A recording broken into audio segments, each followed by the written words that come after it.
បាទជំរាបសួរពុកម៉ែបងប្អូនទាំងអស់គ្នាមិនថាក្នុងប្រទេសក្រៅប្រទេសថ្ងៃនេះខ្ញុំបាទតពត TV ធ្វើដំណើរផ្សងព្រេងជាមួយវរ្ម័ន TV ចូលនៅតំបន់ព្រៃភ្នំខ្មោចទៀតបងប្អូនអត់ទៅណាឆ្ងាយពីភ្នំខ្មោចទេបងប្អូនចូលតែព្រៃចូលតែភ្នំរហូតរាល់ថ្ងៃគេនាំគ្នាគេដើរលេងទេសចរតាមតំបន់ដូចថាកន្លែងស្អាតស្អាតដូចមនីខានអីចឹងទៅតែសម្រាប់ខ្ញុំបាទតពត TV មួយវរ្ម័ន TV វិញដើរចូលតែព្រៃទេបងប្អូនដោយសារចង់ឲ្យពុកម៉ែបងប្អូនទាំងក្នុងប្រទេសក្រៅប្រទេសលោកបានទស្សនានៅតំបន់ព្រៃភ្នំជាពិសេសភ្នំខ្មោចនេះបើវិញនិយាយពីរឿងព្រៃវិញគឺធំបាទព្រៃកន្លែងណាក៏ព្រៃដែរបងប្អូនដូចខ្ញុំឈរពីក្រោយខ្នងនេះបងប្អូនឃើញទេហើយសំឡេងរៃយំលេអញ្ចឹងបងប្អូនណាហើយយំនេះបើនិយាយប្រកិតជាម៉ោងប្រហែលជាម៉ោងចូល2ទៅ3ហ៎បាទដោយសារយើងឡើងចុះភ្នំមួយទៅភ្នំមួយហើយណាមួយយើងធ្លាប់ថតនៅកន្លែងនោះផ្សេងអញ្ចឹងយើងដើរចន្លោះពីកន្លែងហ្នឹងមកដើម្បីមានទស្សនវិជ្ជាប្លែកខុសពីវីដេអូមុនដើម្បីឲ្យបងប្អូនយើងបានទស្សនាអញ្ចឹងណាអញ្ចឹងឥឡូវបងប្អូនកុំភ្លេចរីករាយទស្សនាជាមួយខ្ញុំបាទតពត TV ជាមួយវរ្ម័ន TV ទាំងអស់គ្នាបងប្អូនដោយសារចង់ដឹងថាព្រៃភ្នំខ្មោចហ្នឹងធំប៉ុណ្ណាបងប្អូនណាហើយមានធម្មជាតិប្លែកយ៉ាងណាបងប្អូនចាំបាទទស្សនាជាមួយខ្ញុំទាំងអស់គ្នាហើយបងប្អូនឮសំឡេងរៃយំហ្នឹងបងប្អូនរៃនេះដល់ពេលយើងស្ដាប់ទៅសំណោះណាបងប្អូនជាពិសេសពុកម៉ែបងប្អូននៅឯណាឯនេះសមុទ្របណ្ដាប្រទេសផ្សេងដូចជាអាមេរិកបារាំងកាណាដាស្វីអញ្ចឹងទៅតែគាត់ធ្លាប់រស់នៅទឹកដីខ្មែរយើងណាគាត់ធ្លាប់ឆ្លងបាទដល់ពេលស្ដាប់ឮសំឡេងរៃអញ្ចឹងខ្ញុំជឿតែពុកម៉ែបងប្អូននៅឯនេះសមុទ្រគាត់នឹកសំណោះបាទនឹកសំណោះស្រុកខ្មែរធ្លាប់នៅជួបជុំគ្នាមានដូចថាមានបងប្អូនមានម៉ែឪអញ្ចឹងណាបាទមានញាតិមិត្តអ្នកជិតខាងអីល្ងាចឡើងធ្លាប់មកលេងធ្លាប់សើចលេងកោះក៏ដែលថាហូបចាយហូបកាហ្វេឬមួយក៏ហូបស្រាជុំគ្នាអញ្ចឹងទៅតែសប្បាយមួយយ៉ាងដែរបាទដល់ពេលអញ្ចឹងគាត់សំណោះនេះរៃយំមែនតើបងប្អូនរៃយំនេះបើមិនម៉ោង2ជាងមកម៉ោង3ដែរតែឥឡូវយើងឆាប់ស្រោតបន្តិចបងប្អូនព្រោះខ្ញុំអត់បាននៅដេកទេខ្ញុំថតហើយខ្ញុំវិលត្រឡប់ទៅវិញអញ្ចឹងណាបងប្អូនណាតោះឥឡូវយើងចូលគ្នាមេរៀងរសៀលរៀងដូចចង់កក់ខែផងបាទអូបងប្អូនណែគាត់ដើរចូលភ្លាមបងប្អូនឃើញទេតំបន់ព្រៃភ្នំជ្រៅប៉ុណ្ណឹងហើយមានបងប្អូនណាដែលគាត់មកកាប់វល្លិមៀតនេះទៀតបងប្អូននេះឃើញទេអានេះគេហៅវល្លិមៀតណាបងប្អូនចាំមើលខ្ញុំចាំងឲ្យមើលអានេះអាចកាប់ទុកអានេះកាប់ចូលប្រហែលជាកន្លះខែមួយខែហ្នឹងបងវល្លិមៀតនេះអាចគេទិញឬមួយក៏យកទៅធ្វើថ្នាំតំជាឱសថបាទជាឱសថតែបើយើងយកកាប់ដូចថាលក្ខណៈដូចថាយើងយកទៅធ្វើថ្នាំឱសថបុរាណខ្មែរវាអត់បាត់បង់ប្រមាណទេណាតែប្រយ័ត្នតែកាប់យកទៅលក់ឲ្យពួកឈ្មួញតគ្នាទៀតអាហ្នឹងវាអាចបាត់បង់ដែរព្រៃឈើណាចាំមើលខ្ញុំចាំងនេះបងប្អូននេះចាំមើលនេះវល្លិមៀតនេះបងប្អូនខ្ញុំចំណាំច្បាស់នេះឃើញទេកាប់មកលឿងដូចល្មៀតដែរបាទនេះកាប់មកលឿងដូចល្មៀតបងប្អូនឃើញទេហើយវល្លិមៀតនេះបើនិយាយឲ្យចំទៅប្រភេទវល្លិនេះគេយកទៅគ្រឿងផ្សំបានច្រើនតែឃើញគេធ្វើម្សៅវល្លិមៀតទេធ្លាប់ទៅលើបងធ្លាប់ទៅលើគេធ្លាប់បាទចម្រាញ់យកម្សៅវល្លិមៀតបាទគេយកធ្វើជាម្សៅលាបមុខលាបអីចឹងទៅគេកិនជាម្សៅបងប្អូនណាហើយបើនិយាយពីឱសថបុរាណខ្មែរវាថ្នាំក្តៅបាទដូចឲ្យដូចថាស្ត្រីយើងឆ្លងទន្លេហើយអីចឹងគេកាត់ហាលវាក្រៀមទៅគេដាំទឹកហូបក៏បានដែរត្រាំស្រាក៏បានដែរបាទត្រូវទាំងឱសថជាបាលត្រូវទាំងអាណាកែសម្រស់ទៀតហ្នឹងវល្លិមៀតបងប្អូនសូមបញ្ជាក់វល្លិមៀតហើយចាំមើលដើមវារបៀបមិនចាំខ្ញុំបង្ហាញទៀតហើយមានគេមកកាប់ទុកបងប្អូននេះមានគេមកកាប់ទុកនេះអានេះបើមិននេះទេខ្ញុំខ្លាចមានឈ្មួញណាដែលខົບខិតគ្នាដូចថាកាប់លួចលាក់បាទអញ្ចឹងដល់ពេលកាប់ឲ្យបានច្រើនហ្នឹងគេប្រមូលម្ដងតិចគេយកទៅលក់បាទហើយដូចជា1គីឡូប្រហែល1គីឡូ1000 1គីឡូ1000រៀលហ្នឹងបាទឃើញមើលដូចជាឆ្នាំណាទេគេពួកដូចថាគេរកស៊ីហ្នឹងគេលួចលាក់អញ្ចឹង1គីឡូ1000ជាងទៅ2000បាទហ្នឹងគេកាប់អញ្ចឹងតែនេះយើងអត់ទាន់តែដឹងថាម៉េចទេបងប្អូនអានេះគាត់ថាខ្ញុំដើរគាត់ទៅជួបភ្លាមអញ្ចឹងឥឡូវយើងដើរទៅតម្រាយនេះមានតម្រាយគេនេះបងប្អូនមានតម្រាយគេមកខ្ញុំសង្ស័យថាគេកាប់នេះកាប់លក់ទេបងប្អូនមិនមែនធ្វើថ្នាំទេឲ្យតែកាប់ម៉ាហ្នឹងដាច់ពូជអស់ហើយបងប្អូនបាទហ្នឹងហើយដាច់ពូជវល្លិមៀតអូនេះថ្នាំគេនេះឥឡូវយើងដើរតាមតម្រាយគេនេះអានេះវាជាស្អីទៀលស្អីនេះតែគ្រូថ្នាំបង្ហាញជាមុនអាហ្នឹងហីពណ៌ក្អូបមែនបងក្អូបមែនអាហ្នឹងហីអានោះវល្លិនេះដើមដូចមែនទេនេះបងប្អូនស្គាល់ជួយខមមិនប្រាប់ផងបងប្អូនខ្ញុំមើលទៅតំបន់ព្រៃភ្នំខ្មោចនេះចង់និយាយថាសបោធម្មជាតិផ្លែច្រើនណាដូចថាយើងអត់ស្គាល់ថ្នាំក្នុងកាលយើងឃើញទេបងប្អូនថាអាហ្នឹងដើមថ្នាំទេអូនថ្ងៃក្រោយចាំយើងគាត់ខមមិនប្រាប់យើងណាបាទអញ្ចឹងតឥឡូវយើងទៅមុខទៀត ហើយបងប្អូនណាគាត់រត់ឆ្នាំបងប្អូនមិនខ្វះទេព្រៃក្នុងខ្មោចអត់តែស្គាល់ដូចខ្ញុំបានដើរបង្ហាញណាបាទតែរឿងឆ្នាំអីគឺអត់ស្គាល់ទេបងប្អូនបាទគ្រូគាត់បុរាណខ្មែរគាត់ស្គាល់ចូលមកសតតែឆ្នាំហ្នឹងបាទលោកគ្រូឆ្នាំគាត់ប្រាប់ដែរអានេះស្អីគេខ្ញុំភ្លេចបាត់ហើយវាវល់ក៏អ៊ុំទីអីតិចមិនទេខ្ញុំឥឡូវខ្ញុំបោចយកទុកសិនបងប្អូនណាហើយជាអាហ្នឹងបងខ្ញុំឃើញហ្នឹងគាត់បោចឲ្យហ្នឹងគាត់បោចអាហ្នឹងឲ្យឃើញបងប្អូនណាអាហ្នឹងអាចជាឆ្នាំអសត់មួយដែរអូហ្នឹងហើយនេះខ្ញុំឆ្នាំស្លឹកនេះមែនទេខ្ញុំឃើញគាត់បោចឲ្យគាត់មូមកដុំគាត់ថាអូនឯងមើលទៅឆ្នាំទុកអាហ្នឹងហៅដើមឯងវល់ក្អូបឬមួយកអីខ្ញុំភ្លេចដែរបងប្អូនតែដឹងតែឆ្នាំអត់ទេបោចឲ្យច្រើននិយាយមែនតើយើងមកដល់ព្រៃហើយដើមវល់មៀតណាអូនេះដើមវល់មៀតនេះវល់មៀតមានស្លឹកចេះបងប្អូនណានេះបងប្អូនវល់មៀតគឺមានស្លឹកអញ្ចឹងរូបរាងអញ្ចឹងហើយជាវល់បងប្អូនណាមិនមែនជាដើមទេណាសូមបញ្ជាក់បាទវាជាវល់ទេអូអានេះលឿងតាំងពីបាទនេះឃើញទេអូនវល់ម៉ាន់គាត់កាច់មកនេះបាទតែវាអត់ងាប់ទេនេះគាត់បង្ហាញនេះបងប្អូនឃើញទេនេះឃើញវល់មៀតទេនេះឃើញទេហ្នឹងដើមវាអញ្ចឹងតែនេះតូចទេណាតែមិញដើមមិញប្រព័ន្ធកដៃធំបាទអានោះវល់ធំបាទហើយអានេះដើមវល់មៀតឥឡូវនេះបងប្អូនធម្មជាតិខ្ញុំចេះតែចង់បង្ហាញបងប្អូននេះឲ្យបានស្គាល់ទាំងអស់គ្នាតានេះមកផ្សិតអានេះផ្សិតអីបងប្អូនគីឡូត្រូវឆ្នាំអីត្រូវធ្វើអីបានបងប្អូនជួយខមមិនប្រាប់ផងនេះមួយបេះមួយរឹងព្រឹសចូលមកនេះផ្សិតអីគេធំហើយរឹងទៀតណាផ្សិតជាក្រំហ៎មែនទេឥ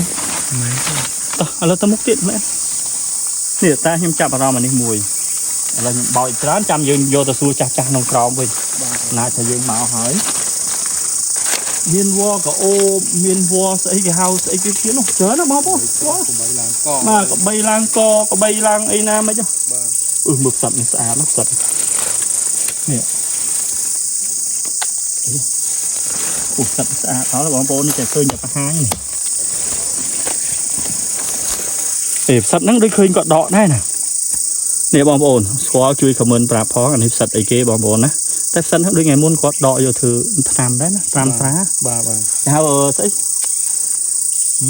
ភ្លេចមកដល់បងប្អូនអញ្ចឹងណារយនិយាយភ្លេចមកមិនតាន់អាយុ50 100ផងភ្លេចបាត់ហើយចូលមកវីដេអូចាស់អូបងប្អូនសម្រាប់កាត់ទៅមុខអានេះក្បីឡើងកតហើយនេះអាហ្នឹងតែដើមទូចបាទមែនទេបាទឥឡូវចេះអាហ្នឹងមានដូចក្អែបហ្នឹងបាទរឿងវាដូចក្អែបដូចអីហ្នឹងអាហ្នឹងហាត់បើឥឡូវហាត់មកអាហ្នឹងបើកាប់មកចេញចូលសហ្នឹងចេញចូលសអាហ្នឹងគេហៅអីក្បីឡើងកក្បីត្រោះមិនគេនោះឡើងដល់លើតែទូចណោះបាទទូចបាទយើងកាប់បាននៅកន្លែងភ្នំខាងនោះធំបាទកាប់មកស្រក់ជួដូចទឹកដោះគោអញ្ចឹងបាទអានេះដូចគ្នាតែបងសាច់វាបាទខ្ញុំចំណាំរើសវាចេញមកដូចជើងក្អែបអញ្ចឹងអាហ្នឹងយើងយកអត់ចាយកបានមកឲ្យបងប្អូនយកនោះឆ្នាំខ្ញុំអត់ពិបាកទេបងប្អូនឲ្យតែបងប្អូនខមមិនមកឬមួយក៏ទេពឹងពាក់ទូរស័ព្ទមកពឹងពាក់ថាអូនជួយរកឆ្នាំប្រភេទនេះឲ្យឲ្យបង្ហាញរូបភាពមកខ្ញុំដើរព្រៃភ្នំរាល់ថ្ងៃខ្ញុំអាចជួយបានបងប្អូនណាជួយកាប់ជួយអីបាទជួយកាប់បានឥឡូវយើងកាប់យកនេះមួយកាប់យកហើយឃើញហើយបងប្អូនណាហើយសូមអធិស្ឋានផងមិនមែនថាអូដើរបិចដើរបោចទេព្រោះអីរបស់ធម្មជាតិនេះវាយើងយកទៅថ្នាំអត់អីទេបាទកុំឲ្យតែយើងយកទៅជួយដូរកាប់តន្តោនអាហ្នឹងបានវាខុសអញ្ចឹងណាបងប្អូនបើវល់ក្អូបយើងខ្លាចខុសយើងទៅកាប់នៅកន្លែងលោកគ្រូថ្នាំគាត់បង្ហាញបងបាទឥឡូវយើងវិញវាទុកហ្នឹងវិញដោយសារបងប្អូនយើងមានបញ្ហាសុខភាពច្រើនជាពិសេសបងប្អូនខ្លះកាពះពោះវៀនអ្នកខ្លះកើតឬដូងបានអ្នកខ្លះឡើងជាតិស្ករលើសឈាមអីចឹងណាបងប្អូនហើយនៅព្រៃភ្នំខ្មោចយើងនេះបើមកជួភ្នំណាតងល់មានអាណៃដើមតុងសតុងក្រហមបងប្អូនតែគ្រាន់តែគេជីកយកមើមវាបងប្អូនណាបាទទាំងមើមទាំងដើមគឺគេយកធ្វើថ្នាំទាំងអស់បាទបងអញ្ចឹងណាបងប្អូនណាបាទហើយមានមិនអត់ទេបងប្អូនតោះយើងទៅមុខទៀតអានេះសម្រាប់ទីជ្រឹងឡើងសម្រាប់ទៅរកសត្វព្រៃឬមកក៏អានេះតម្រាយគេអាចបើមិនតម្រាយអន្ទាក់ក៏តម្រាយអានេះបើភាកច្រើនគឺតម្រាយអន្ទាក់បងប្អូនណាតម្រាយគេដាក់អន្ទាក់ដាក់អីឲ្យយើងដើរយើងមើលដែរណាបងប្អូនមិនមែនចេះតែដើរទេបើយើងដើរកាប់ឆ្នាំទូចមិនដើរកាប់តម្រាយដូចស្វាយអញ្ចឹងបាទធម្មតាទេមនុស្សលោកយើងចង់និយាយថាចិត្តវាមិនបានដូចគ្នាទេអ្នកខ្លះទៅក៏រត់ស៊ីដូចថា của này làm gì đây những tầm khác những bao vô tù chặt chặt quậy đào mất trong clock phật cả hai những đo hai trong những bao vô sàn địch máu có bao dương kho dương màu thấy dương bao kho này này rồi mà nhầm nhẹ bót như này rồi trong giờ ta chậm nơi dương về ở đôi kia năng tầm trao hai bom bao nè pha Rossi một là bò kho kia nè khác cứ tập vềរឿងđạn tẹt đâu nè khác cứ tập vềរឿងnày nhờ nê sa tray dân đâu mà thương mạch về chỉ vật mà nơi dương về tập bản năng tài khoản ha làm là bom play phnom với bom ôn đôi thật đạn tẹt đại nhưng không ở vì miền ba bom ôn nè ai na muối bờ dương đã tới tôi thà kia toán ở đấy á bà bây giờ thà kia toán cái lại bom ôn á chọp cục chọp cho bạn chào và phôn chào cô này đây còn hai chưa tịt ô muối đặt tiền bom ôn ở kia cho room áp điện cà phê ở kia tao còn oi chết à bay phê hiên phơ viên phơ hô hai phê nè anh ấy đam tham xây cái hao tham rục spray nè đam đi có chuyện đam tham mũi đài bom ôn và ôn thì một còn chuyện bộ làm đi trong đây thà công dương phơ mà nơi làm bay bay một phê bay phê hiênผมเปลี่ยน tập รูปแบบយ៉ាងកុំបងប្អូនហើយហ្នឹងបាទយើងមិនបានជួយអីក្នុងសង្គមក៏យើងកុំឲ្យដូចថាបំផុសបំផុលសង្គមណាបាទអាហ្នឹងខ្ញុំចង់និយាយចឹងបងប្អូនណាហើយនិយាយនេះមិនមែនថាអូនិយាយយល់ល្អខ្លួនឯងអីអត់ទេបងប្អូនហើយមនុស្សយើងបើសិនតែឃើញគ្នាខុសហើយបើយើងអត់ណែនាំអត់ប្រាប់ទេកាន់តែទៅបាទកាន់តែខុសវែងឆ្ងាយទៀតដែរដល់ពេលខុសហើយមិនបានប្រាប់ផងអាណាដឹងខុសហើយណែវាទៅចេះទៀតដែរបងប្អូនណាបាទហើយនេះបងប្អូនឃើញសម្រាយរហូតហ្មងរហូតហ្មងអូអានេះដើមហ្នឹងនេះអញទៅហៅស្អីមិញនេះដើមបីឡាំងខចាដើមនេះដើមតែប្រូលเลยបងនេះបាទដើមនេះដើមហ្នឹងនេះតែប្រូលเลยតាក់ហាត់ទៅនេះទេប្រូលមែនតែវត្តមាន TV ស្គាល់បងប្អូនអាហ្នឹងផាដោយប្រេងខ្យល់នេះបងប្អូនអធិស្ឋានខ្ញុំកាប់បន្តិចចុះបាទនេះអូចាស់វិញយើងចាស់គាត់ចូលចិត្តណាហល់ណាបាទអាហ្នឹងគេហូបមួយខ្លាមួយមលូអីហើយអានេះដាំទឹកផឹកអីស្ត្រីដូចថាសុំស្រន់តរេហើយវាក្តៅវាជួយឲ្យធ្លាក់ឈាមធ្លាក់អីអាក្រក់ក្នុងខ្លួនមកអស់បានបាទនេះអានេះក៏បីត្រូនេះអានេះក៏អូបណាក៏អូបដូចប្រេងខ្យល់ប្រេងអីយ៉ាងចឹងបងបាទទេខ្ញុំដល់ពេលចឹកដើរហាត់ហើយបងប្អូនហើយដល់ពេលបានជួបលោកគ្រូឆ្នាំគាត់ប្រាប់ម្ដងបន្តិចយូរអាចយើងចេះដែរណានិយាយមែនណាអត់ទេអានេះកពុលហាត់មើលកពុលតែអានេះដើមអានេះស្អីមិញភ្លេចបាត់ទេប្រូលបងប្អូនដែលចំណាំចាស់គាត់ហូបមលូបងប្អូនណានោះដើមវានោះស្លឹកវាអូអស់ទាស់បាទដើមនៅលើតោះឡើយយើងទៅមុខទៀតក្នុងព្រៃភ្នំមិនដឹងមានអីអូច្រើនណាស់ធម្មជាតិគឺយើងអត់អាចរៀបរាប់អស់ទេបងប្អូនណាអត់រៀបរាប់អស់ទេនេះបាទសំខាន់យើងយកសួរអ្នកចេះយើងអត់ចេះយើងបោចបងប្អូនណាបោចទៅយើងសួរចាស់ហើយខ្ញុំដើរទៅចេះតែបិចបោចទៅបងប្អូនចង់និយាយថាបងប្អូនយើងមានបញ្ហាសុខភាពច្រើនដល់ពេលយើងដើរអញ្ចឹងទៅគាត់ប្រាប់ឆ្នាំឲ្យចេះតែបោចទៅផ្ញើទៅឬមួយក៏វិចខ្ចប់ចេះឲ្យទៅបានបនទាំងអស់គ្នាដែរបងប្អូនបាទមិនគិតថាអូ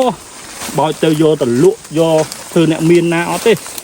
បាទយើងដើរព្រៃយើងតែមានពេលរត់បាទហើយបងប្អូនខ្លះក៏អត់មានពេលដូចយើងអញ្ចឹងយើងមានពេលយើងចេះតែដើរព្រៃយើងទៅបងប្អូនបាទកាប់មែនដែរអូគេកាប់មែនកាប់វល់មៀតអូកន្លែងនេះមានបញ្ហាបងប្អូនថាអាចកាប់វល់មៀតជួយដូរណាបងប្អូនណាបាទអញ្ចឹងអាញាធរអីលោកអត់ដឹងទេ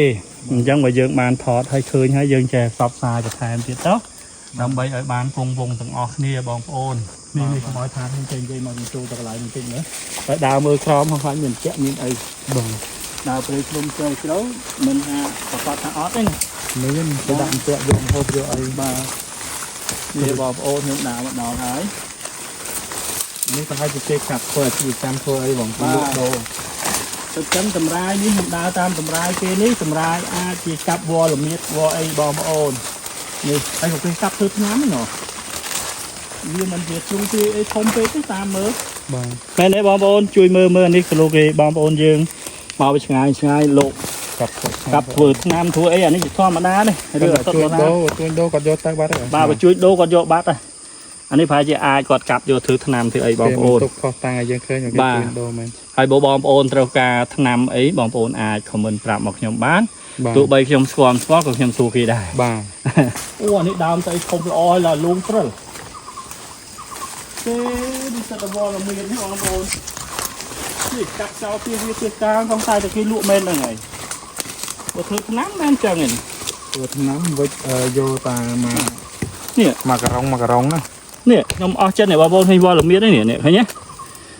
សង្ស័យគេកាប់ទុកចោលចឹងហើយបានគេដើរប្រមូលដល់ហ្នឹង ហ្នឹងហើយនេះឃើញទេ នៅតិចអូសិតតែមកសៅដូចមាសចឹងមកលឿងដូចមាស បាទហ្នឹងហើយពុកម៉ែបងប្អូនទាំងអស់គ្នាមិនថាក្នុងប្រទេសក្រៅប្រទេសទេ បាទ ហើយក៏សូមអធិស្ឋានរាល់ការនិយាយស្ដីខុសឆ្គងត្រង់ណាមសំរុំពីខ្ញុំបាទតពតវីជាមួយវត្តមាន TV ក៏សូមអធិស្ឋានអានេះគ្រាន់តែជាវីដេអូមួយចែកម្លែកពីវិធីដើរព្រៃ បាទហើយដើរព្រៃថ្ងៃនេះក៏ដើរមកចង់ដឹងថាទស្សនវិជ្ជាព្រៃភ្នំខ្មោចហ្នឹងវាមានធម្មជាតិប្លែកៗខុសពីគ្នាយ៉ាងណាអញ្ចឹងណាអញ្ចឹងយើងទៅខាងនោះឃើញដើមឈើធំមកខាងនេះធំដែរតែឈើមួយបាទហើយមានជំរំដូចថាជំរំព្រៃផ្សេងគ្នា បាទហើយសបោដើមថ្នាំច្រើនបាទថ្នាំហ្នឹងសិតតែថ្នាំបងប្អូនត្រូវការព្យាបាលជំងឺដូចជាកាពះពោះវៀនអីចឹងទៅហើយឬមួយក៏ឡើងជាតិអាស៊ីតជាតិស្ករលើសឈាមអីចឹងទៅតែត្រីរោគអីចឹងបាទតែសំខាន់ខ្ញុំបាទតពតវីជាមួយវត្តមាន TV នេះមិនមែនជាគ្រូថ្នាំគ្រាន់តែស្គាល់ដើមថ្នាំខ្លះតែអត់ដឹងថាត្រូវប្រើវិធីត្រូវធ្វើមិនទេតែបងប្អូនណាដែលគាត់ស្គាល់អាចខមមិនប្រាប់ឲ្យយើងបានដឹងផងអញ្ចឹងសម្រាប់ពេលនេះខ្ញុំបាទតពត TV ក៏មិនមានពាក្យពេចន៍អីច្រើនទៀតដែរហើយក៏សូមជូនពរជូនជ័យពុកម៉ែបងប្អូនទាំងក្នុងប្រទេសក្រៅប្រទេសឲ្យលោកជួបតែសេចក្តីសុខនិងសេចក្តីចម្រើនទាំងអស់គ្នាអញ្ចឹងសម្រាប់ពេលនេះខ្ញុំបាទតពត TV ខ្ញុំបាទវត្តមាន TV អរគុណច្រើនសូមជម្រាបលា